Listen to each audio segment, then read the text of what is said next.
told her I hated her. I told her I never wanted to see her again. I told her that she had never been there, that she was always in prison.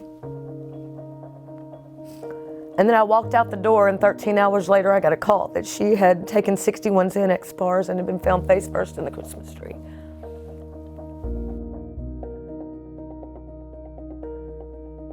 My name is Stephanie Parr, and this is my warrior story.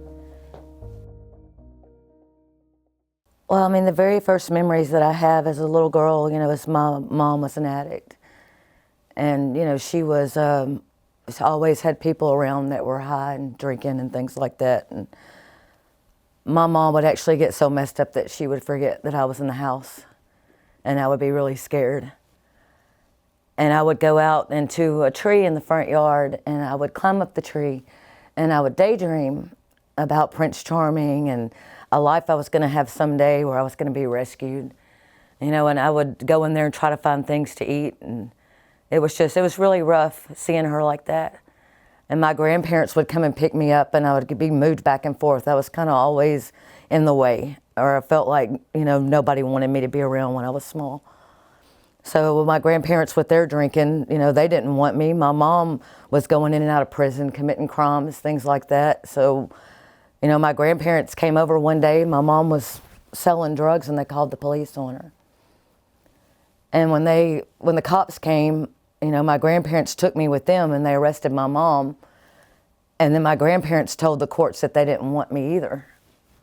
So, I ended up going to a foster home called the Baptist Children's Home in Bartlett, Tennessee. And I think like the core issue that I remember in my life of the biggest heartache ever was watching them drive away and leave me. And I can remember feeling like, why did they leave? What did I do wrong? Why didn't they want me?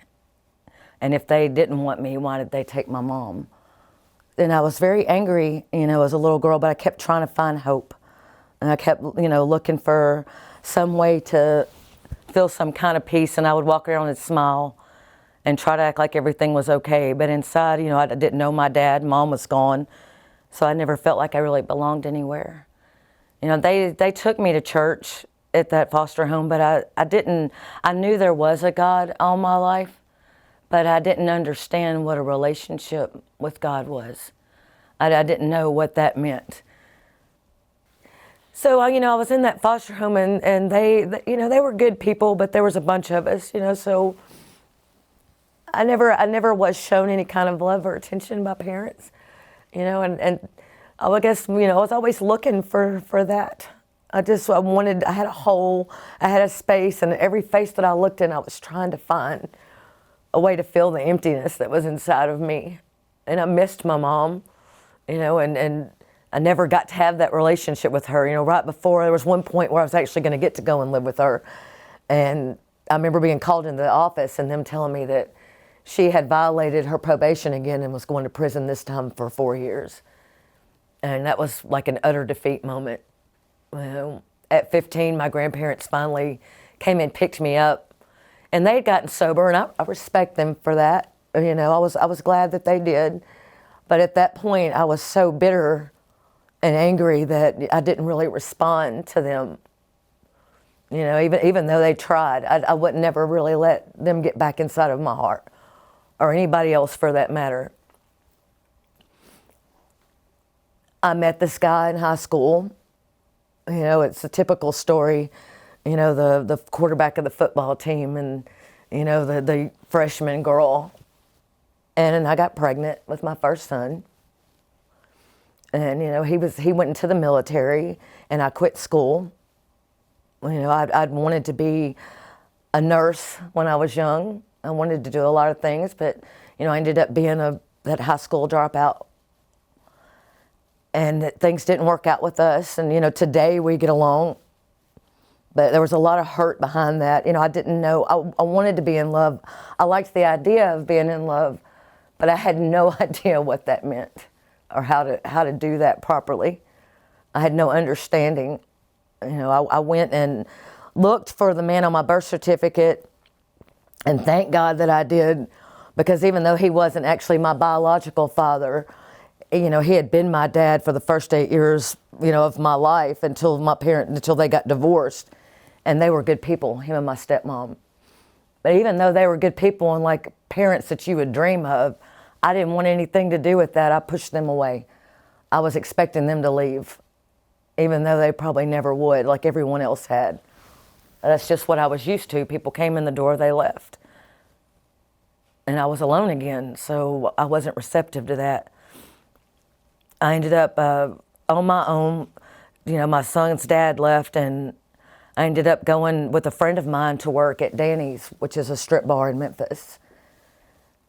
And I worked there and so that I could take care of my child.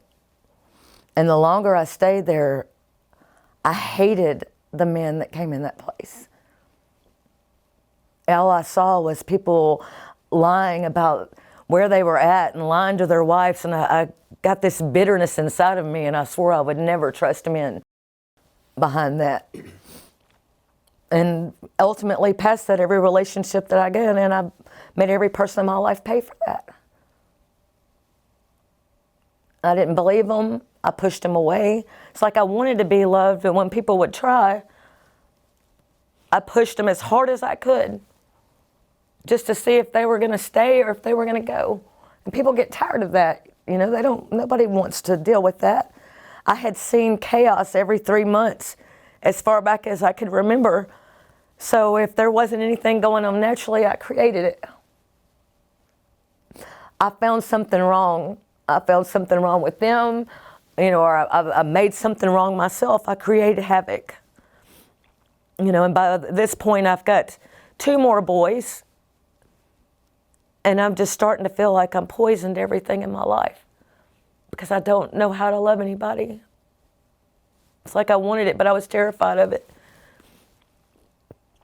I had started, you know, I tried a couple of drugs, but, you know, I had not gotten addicted yet. I drank with my friends and things like that. I didn't realize I was dancing with the demon that my mom had at the time, you know.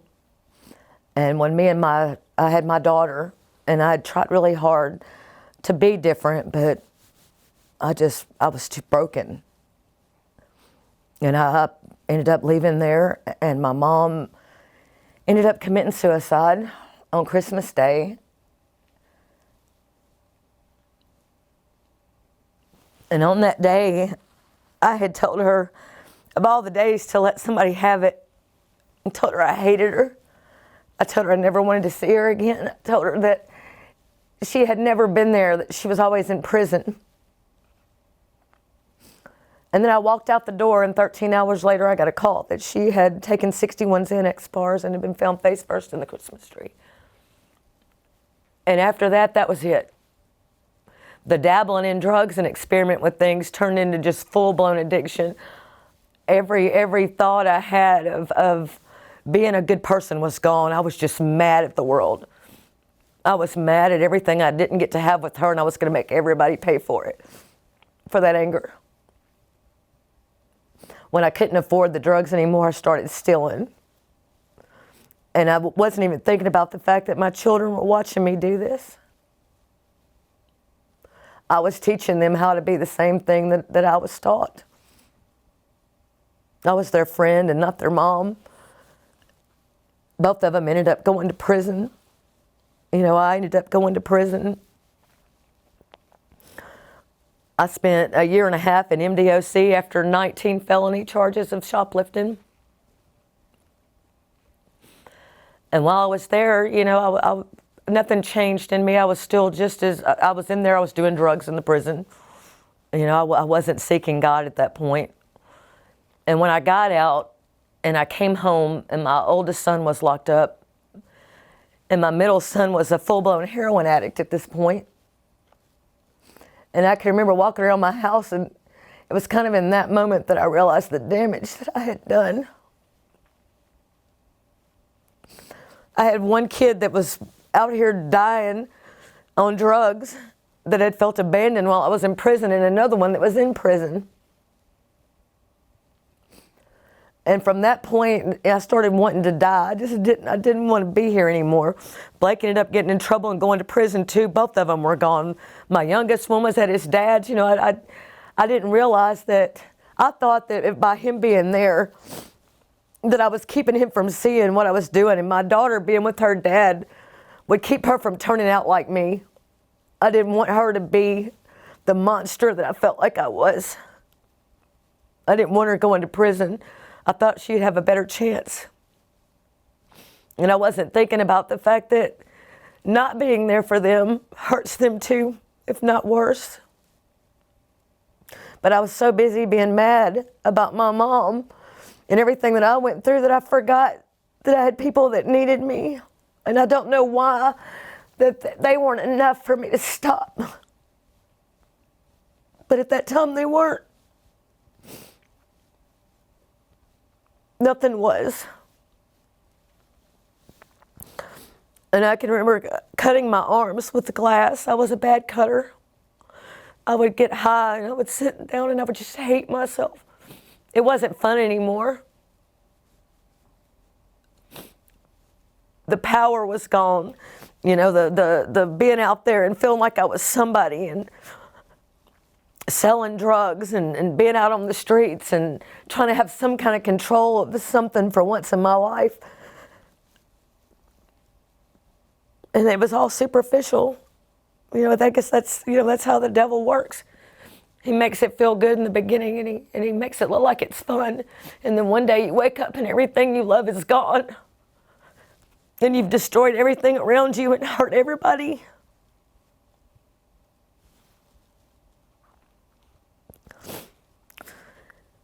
And I can remember I picked up a knife and I'd been drinking and been high for days. And everybody was just sick of me. I'd burnt every bridge. There was nowhere left to go. And I thought I was being chased by cops. And there was nobody there. There was nobody chasing me. And I was running in the woods behind my dad's house. And I sat down and I had my phone. And I was, at that point, I was like, I'm fixing to kill myself. I don't want to be here anymore. And I wasn't even thinking about the fact that was the exact same thing that my mom did that I was so mad at her for. That I had beat my fist on her grave till they bled, screaming at her. And I was fixing to put my kids through the same thing. And even though I cut all the way down to the bone, and by any rights of human choice should have died, God said no. And I didn't understand why then. I didn't know why he said no. Today I know why. But then I didn't. So I'm sitting in the woods and I'm looking at my phone and it lights up active on Holly Phillips. And, you know, she and I had lived together and we had been through some of our addiction together. And I had been watching her. I'd been watching her for a year on Facebook. And I'm so glad she didn't erase me from her Facebook, or I never would have seen it. But she just kept letting everybody see how she was changing. I thought, And I thought either I'm fixing to kill myself or I'm going to call her. And I picked up the phone, I called, and she answered. And she said, what are you doing? I said, hiding in the woods from police that aren't chasing me. You know, she probably thought I was nuts, but she said, you've got 15 minutes to get to the center. And I went. And I remember trying to do the last bit of dope I had on my way and drink the last bit of vodka I had. And I pulled in that driveway not having a clue what was going to happen next. And I walked in there. And there were just all these people hugging me and loving me. And at first I didn't know what to think about that. You know, I'd never been shown love like that. And there were these women in there that were telling me they loved me and understanding where I was coming from. But in the beginning, I didn't really understand the gravity of that. In the beginning, I was walking around I tried to do my program right. I wanted to impress everybody and do my job the best and try to be a perfectionist. And like I've told many people a lot of times, I wanted a gold star on the refrigerator. I wanted somebody to notice me. I wanted humans to notice me, people that I could see. And my progress in Warrior Center it was very gradual, very gradual. God did his work on me slowly. And I can remember sitting in A&D class one day with Miss Terry Watts. And this girl was talking, and I don't remember what she said. And I don't remember, why in the exact moment that it did, but something resonated with my spirit. Something she said, I went, I can relate to that. And I started listening. I started listening to everybody, and I started praying. And I started going to the altar, and I was like angry with God at first when I would pray. And I would just ask him why. Why did this happen? And I didn't realize at the time that he was just glad I was talking to him, and that it was okay. And I can remember feeling like, when I first got there, I was like, I don't even know who I am. I literally feel like I have been 100 different people inside of one person. Like everywhere I went in my life, every situation that I got in, I just wanted to belong in that situation. So I would try to conform myself. I would try to be who I thought whoever I was around wanted me to be, whether it was a drug dealer or a housewife or a Sunday school teacher or a soccer coach. I was trying to be whatever it was going to take to get somebody to love me. And I had no idea who Stephanie was. I did not know myself at all. I had carried my pain around for so long that was all I knew. And I remember being afraid of surrendering it at first because I didn't know what was underneath that. I didn't know who was going to be left when that was gone, so I put it down and I picked it back up.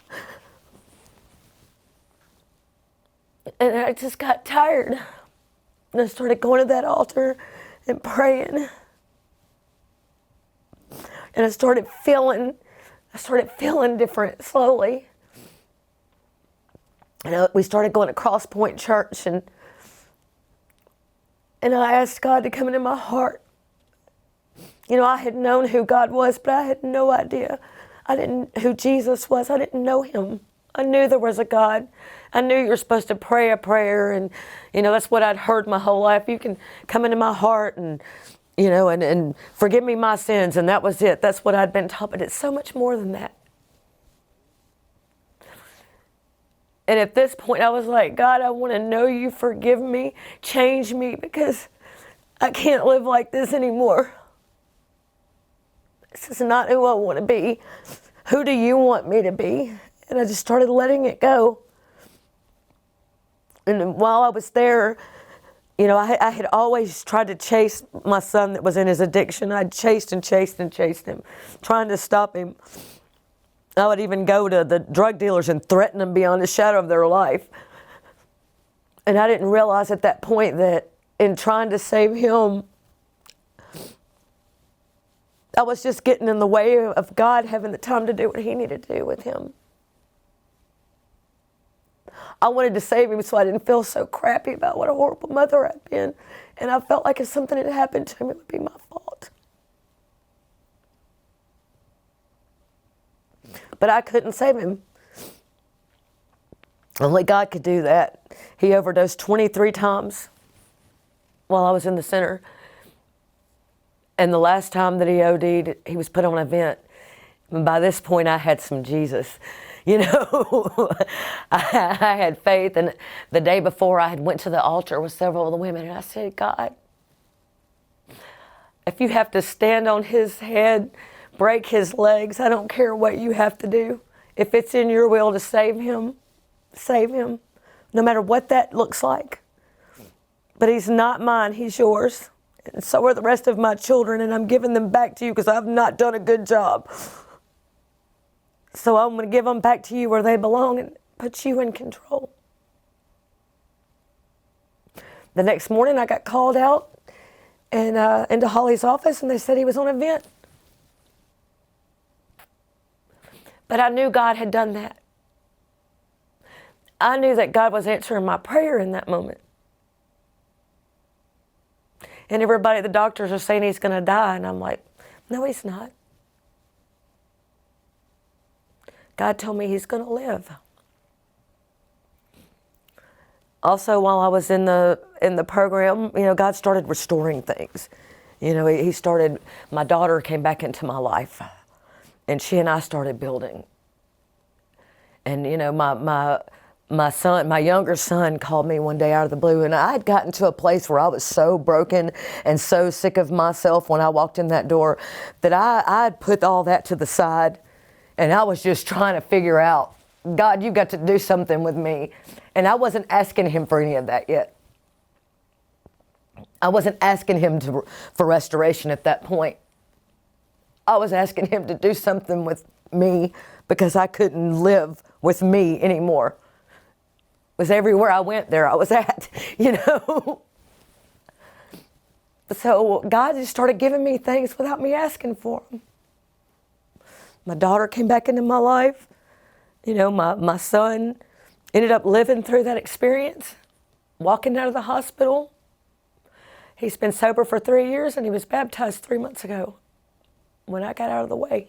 My older son came out of prison, and he was mad at me with reason.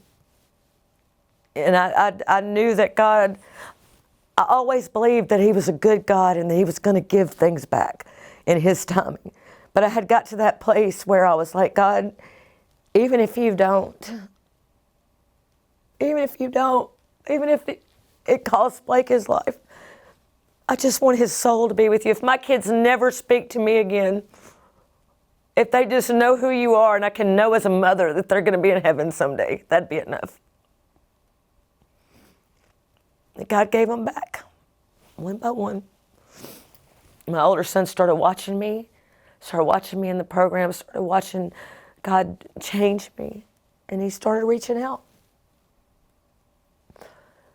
I ended up meeting my husband, who I know came from God, while I was in Bolivar when I went down there on the plant team. We decided we were going to go and be married, and I was going to walk away from the ministry for a little while. But that wasn't the promise that I'd made God. I told God on my knees that if he saved my life, that I would spend the rest of mine letting him use me to save other people. And when I didn't honor that promise, life started falling apart again. And it wasn't that I was miserable with my husband or even my children or any of that. I was mad at myself because I knew that I wasn't doing what I was supposed to do. And all the things I had went through in life, they made sense when I was at Warrior Center talking to the women. All of it had a purpose. And when I stepped away from that and stopped doing what God wanted me to, that purpose wasn't there. And I started to take that out on people around me, and I became miserable again.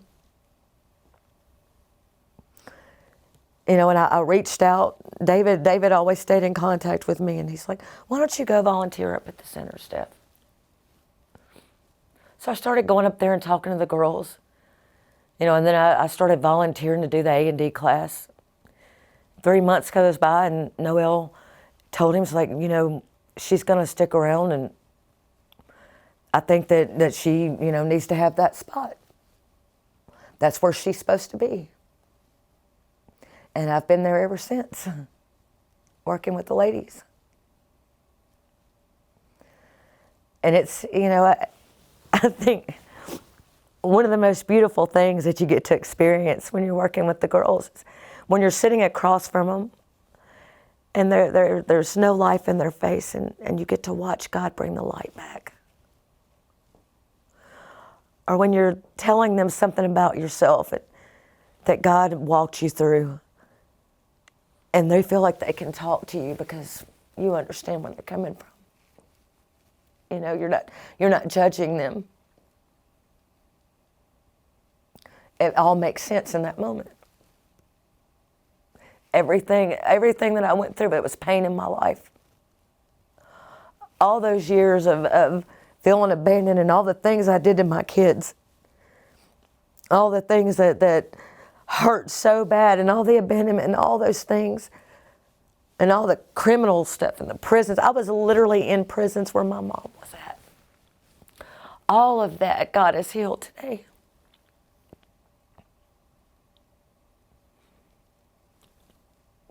So grateful for that.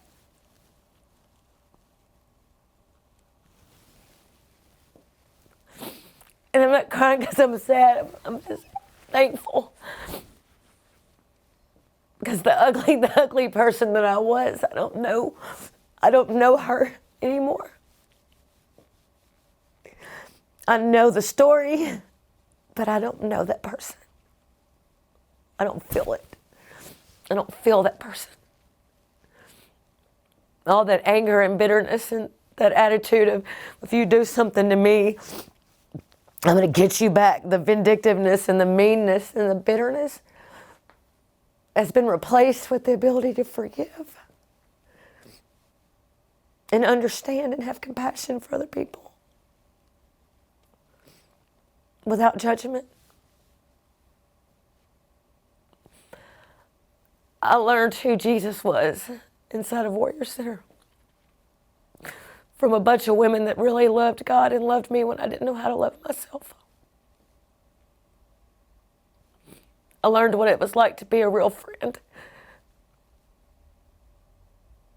and to be there for people without a motive, without an agenda, to just really love.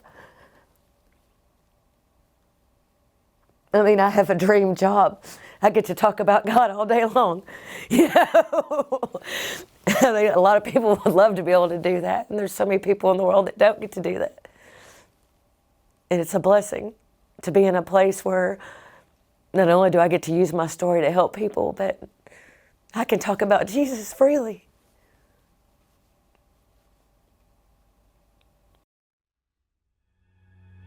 If you're ready to embark on a life-changing journey, take the first step towards renewal. Reach out to the Warrior Center today and unlock the warrior within you. Because every story of redemption starts with a choice to heal, to overcome, and to rise.